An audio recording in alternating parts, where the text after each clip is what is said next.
j'ai quitté le Cambodge à cause de la guerre. En 1975,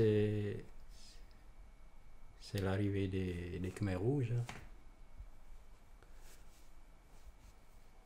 Ma première impression en arrivant en France, c'est que je retrouve un pays en paix par rapport à chez nous. J'étais content d'être là.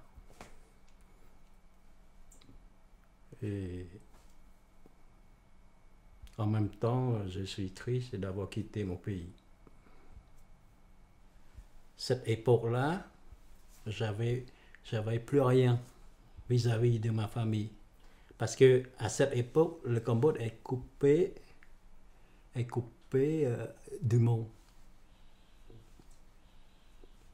D'après moi, en tant que Cambodgien ou Asiatique, et on était vraiment accueillis à bras ouverts. Quand je suis arrivé ici, je sentais qu'on était bien accueillis. Et les Français nous ont appréciés. Et actuellement, je sens que on n'est plus considéré comme à cette époque-là. Ce qui m'a beaucoup choqué, c'est qu'on m'a traité comme ça des propos vraiment choquants, si vous voulez. Par exemple, bol de riz ou des mots qui blessent. À l'époque où on s'est manifesté, je ne me rappelle plus quelle année, là, j'étais à la place République avec un copain à moi pour disons que se manifester contre le racisme anti-asiatique. C'est là où je me disais qu'il faut quand même se montrer qu'on n'était pas là pour subir.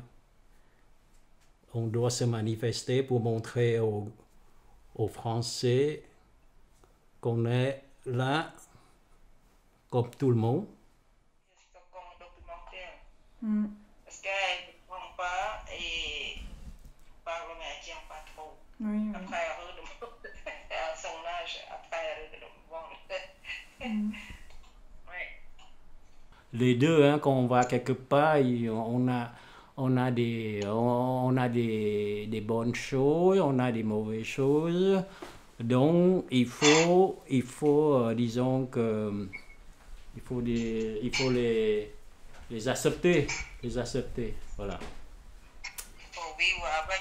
Il faut vivre avec, oui, c'est vrai, tu as raison, il faut vivre avec. Ça, c'est.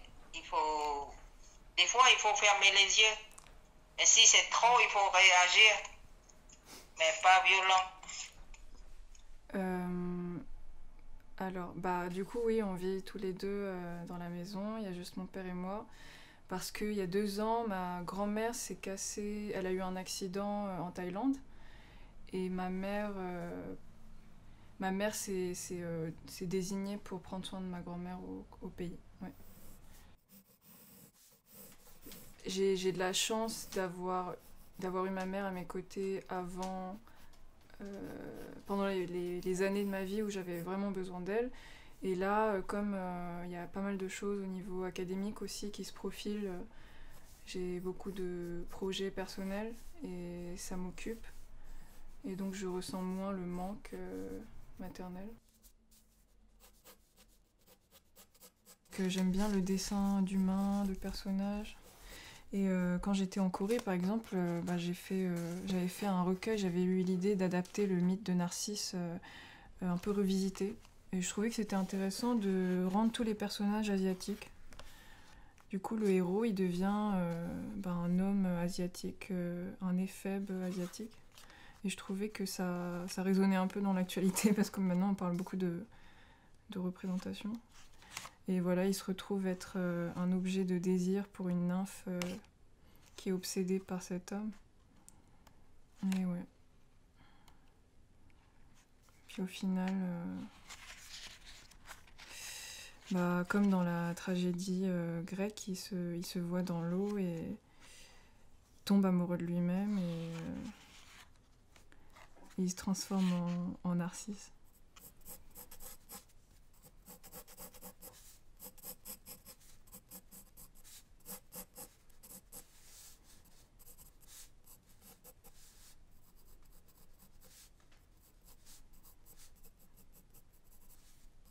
C'était quand j'étais petite, en maternelle avec ma mère, et on marchait dans la rue, et il y a eu 2 hommes de 40 ans qui nous ont traités de péril jaune. Et à l'époque, je savais pas ce que ça voulait dire, ni ma mère. Et quand je suis rentrée chez moi, elle m'avait appris à lire avant l'école primaire. Du coup, j'avais cherché péril jaune dans le dictionnaire. Et j'ai dû expliquer à ma mère, du haut de mes 5 ans, ce que c'était. Ouais. Ou c'est avant la mort tragique de Shaolin, il y avait déjà des agressions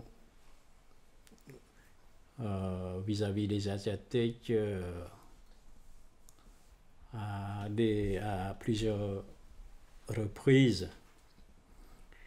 Et en fait, ces agressions étaient négligées ou ignorées par le pouvoir public.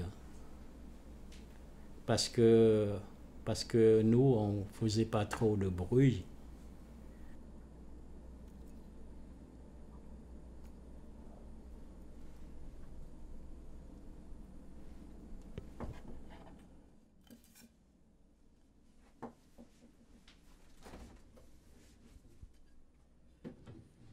Le racisme qu'on vit en banlieue, il est plus brut parce qu'il n'est pas recouvert par un vernis de bienséance. Donc c'est plus cru, c'est des insultes assez directes. Et dans les milieux parisiens, on va dire, enfin pour généraliser grossièrement, comme les gens sont un peu plus ils intellectualisent plus leurs propos. En général, ça a plus un rapport avec l'actualité et le fait que la Chine soit très mal perçue à la fois par les milieux de droite et de gauche. Donc en tant qu'asiatique, des fois on se sent un peu coupable, par exemple, d'être d'origine chinoise.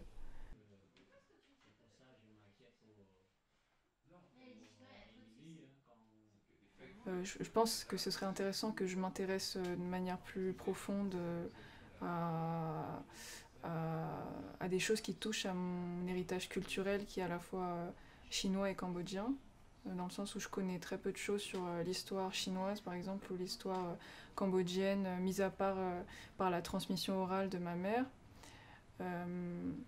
Oui, j'aimerais être plus érudite sur ces sujets, mais après j'ai pas l'impression que c'est un devoir en soi. Je m'autorise à exister en dehors de ça. Oui.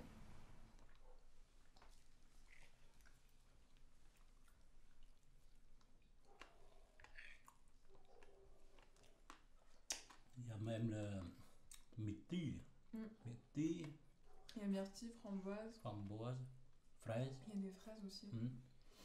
Il y a du durian. Je pense que mon père se pose encore la question de s'il a une place légitime au sein de la société française.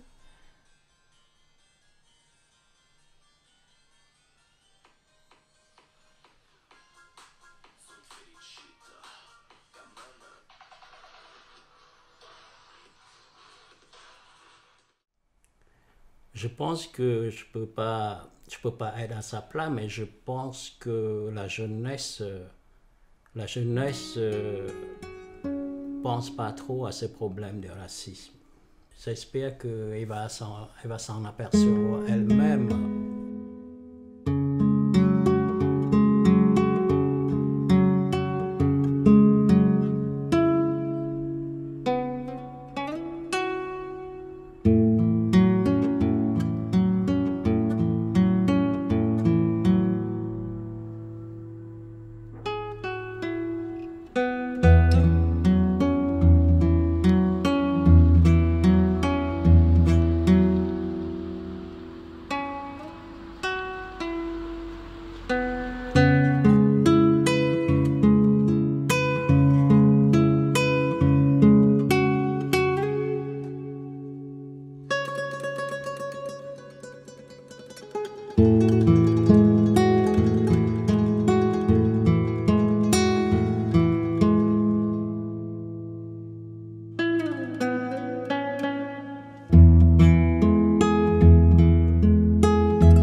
Merci.